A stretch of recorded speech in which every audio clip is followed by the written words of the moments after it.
Yes, everybody, Russ and the West Ham Network. Hope you're safe and well. Doing a little live synopsis of the Julian Lopetegui press conference because there's just 20 minutes or just under 20 minutes left. If you want to get your santaco.co.uk cards, letters in time for Christmas in terms of standard shipping. Otherwise, they can do it, but it's going to be special delivery guaranteed, which is going to be like a tenner. So you've got literally 20 minutes to jump on to the santaco.co.uk, do your letter for Father Christmas, and then get it sent out. Otherwise, that's the cut-off for standard shipping. But obviously, we've had a Julian Lopetegui press conference ahead of the game against Brighton. Let's get into it. Lots to talk about as per usual, and a slightly obviously somber press conference as you could well imagine.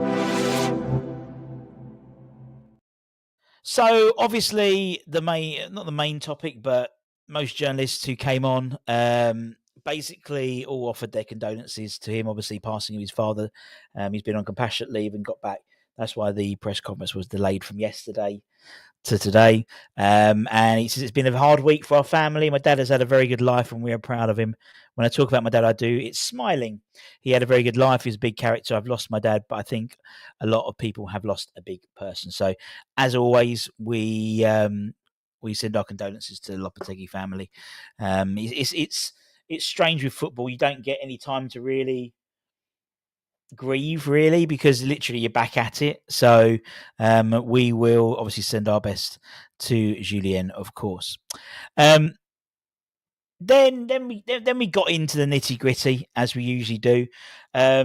He spoke about how work carries on. I believe in a lot of my staff, obviously, while he's been sorting everything out of his passing of his dad. Obviously, the staff have stepped up and been taking training and stuff. So, he says, I believe a lot in the staff to manage the situation, and the players have worked very hard. It's going to be a tough match against a good team, and have very good players. We have to be ready to have the right answers tomorrow. And then asked about what's that? Sorry, someone texted me. And then asked about team news. He says, let's see. Today we've had a little problem with one player, so we have to check and assess tonight whether he'll be available or not. The squad is going to be very similar, but maybe with one change. So we don't know who that change is. Well, there'll be more than one change because Carlos Soler won't be playing, and obviously because he's suspended, but Emerson will be back into the side. We don't know who that player is. He was asked, do you know who that? Can we find out who the player was? He was like, nope. So we'll wait and see. So there will be a late fitness test, and I imagine there'll be something coming out on the socials. I'd imagine someone would have leaked the name out anyway. So there does seem to be one issue. But apart from that, it's pretty much going to be the same squad. Give or take, maybe Toribo maybe coming in back from his toe injury. We don't know. Toido, I call him. Emerson will be back in. Carlos Soler will be out. Does that mean any of the academy boys stay on the bench? Maybe one or two of them, maybe. We'll wait and see. Asked specifically about Nicholas Fullkrug. Obviously, he was on a German podcast the other day, so it was saying how he's had a great start to his life at West Ham and that type of thing, as you could well imagine. The man's been out for 3 months. Asked about him in more detail. He said he's had an injury for 3 months, and unfortunately, he was out of the team after he's had to recover to the demanding rhythm of the Premier League, and I'm sure he's going to be an important player for us. And step by step, he's going to get better. And obviously, we need him to get better at least until January. We'll talk about some players who've been linked with forward-wise at Hammer's headlines a little bit later on. But obviously, I would assume that Fullkrug may even start possibly the Brighton game. Possibly. Depends who that one injury is. And we don't know who that injury is yet. Asked about Fabian Herzl. Thank you, Siri. Fabian Herzl asked about him, saying how it was a follow-on saying Nicholas Fullkrug actually played with Fabian in Germany, and now he's the manager and he's a striker still playing. And he goes, he's doing very well despite being very young. I think he's showing he's ready for the Premier League. He's a good coach and a good person, has a good future. And if we're led to be believed, he was one of the names put forward for the West Ham job before Julian Lopetegui got it, if that's what we're led to be believed.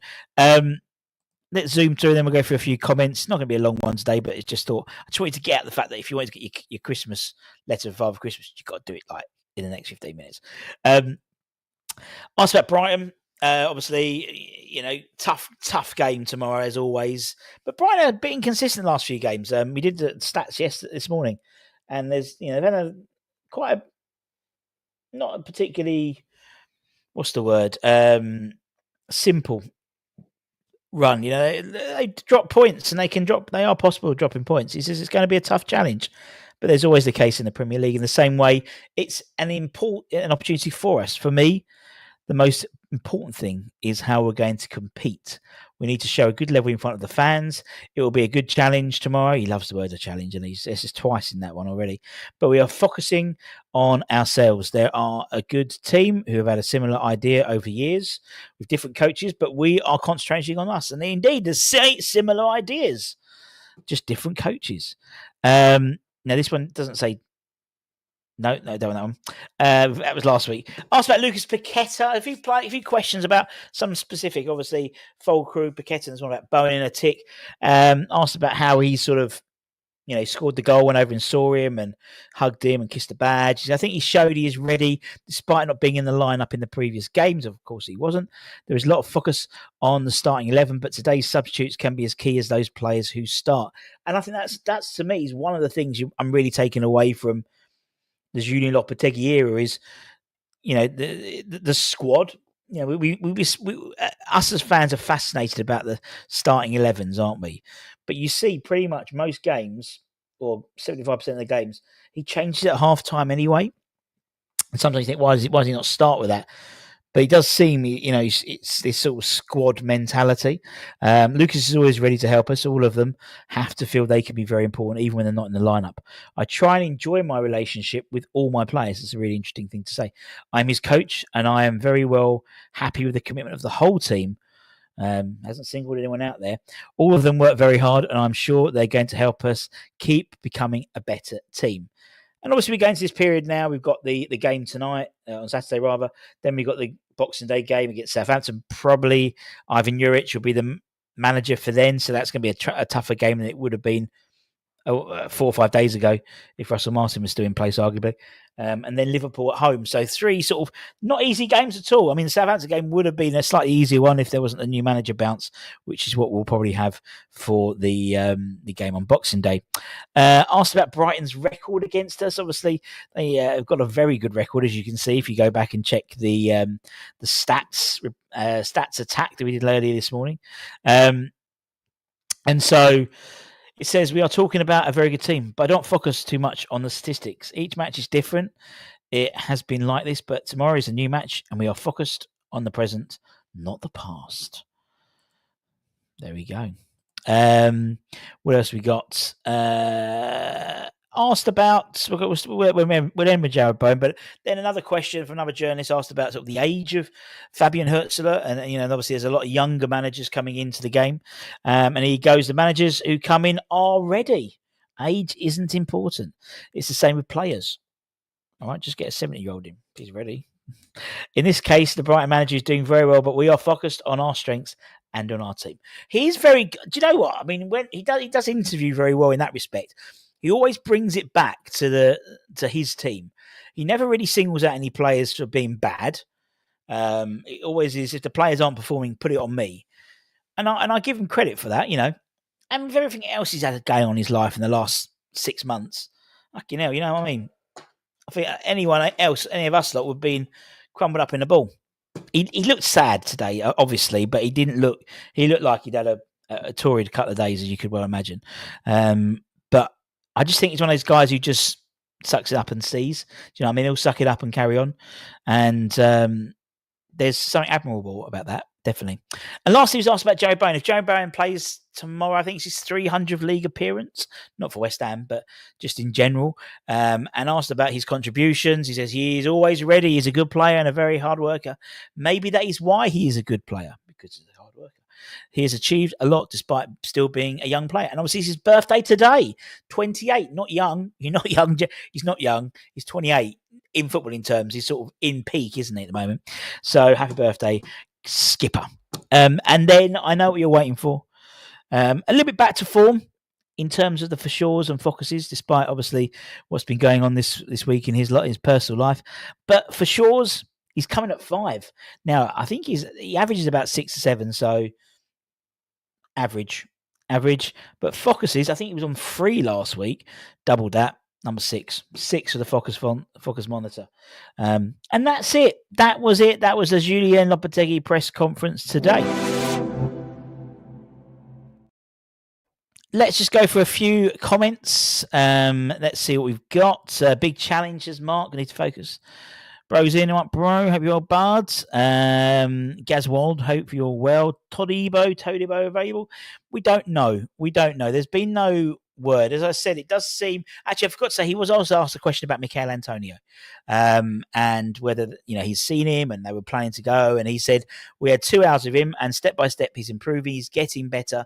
He still has his humour, and that's the most important thing is that he gets better as a person before we even start thinking about football. So it was nice to end on a question about Michail. We don't know about. I mean, we haven't heard anything more. I haven't heard anything less to say he isn't going to be available. Being a toe injury, I'm just having a look on. Just having a quick look on. What's the name? Where is the old? Have a quick look there. Oh, keeps putting me onto the wrong bloody thing. Well, it's quite interesting. It says a toe, right? But it says here, tight groin. So I don't know.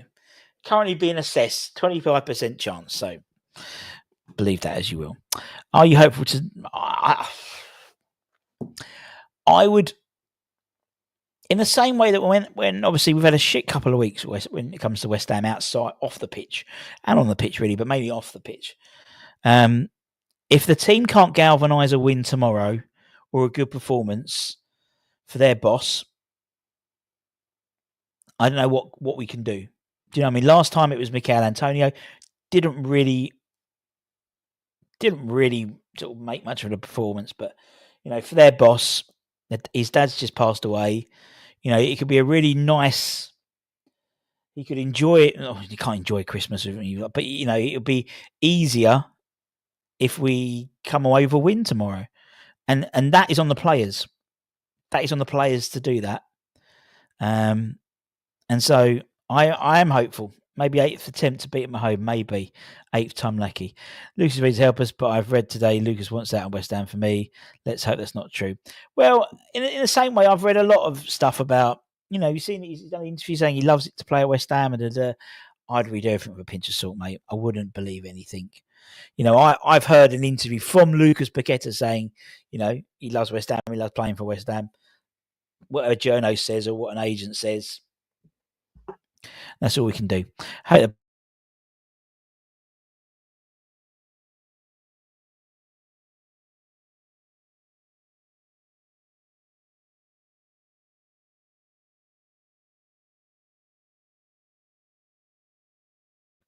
on back. Sorry about that.